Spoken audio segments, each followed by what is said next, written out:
This is day 12 of our 40-day fast, and we had a great day in worship today, and I trust you did the same. This week we're working through Matthew chapter 5, verses 17 through 48.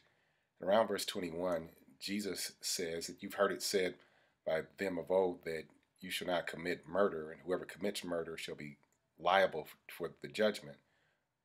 But he says, I say unto you, anybody that is angry with his brother. And he goes on to talk about the fact that God places such a high priority on relationship and on reconciliation that even if you're in the midst of worship, even if you're in the midst of offering up your gift, and there remember not that you have something against your brother, but your brother has something against you, then you're supposed to take the initiative and go reconcile with your brother first.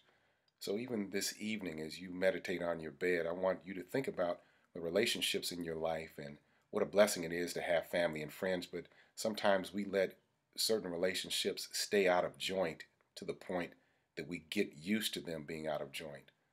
So I want to challenge you to think through those relationships that you have that might not be where they need to be.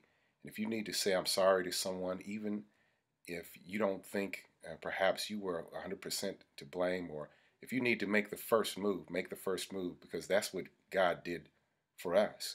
When we were yet sinners, when we were still in a posture of enmity against Him, He demonstrated His love by sending His Son. So if God can make the first move, and we know that He never does anything wrong, then surely you and I can take the initiative to make that phone call, to send that email, or to stop by and see that person that we're out of joint with.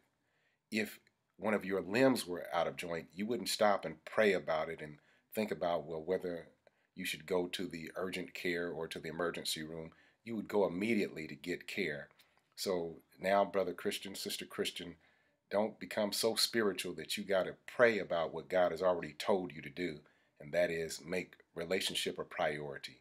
God bless you and have a great evening.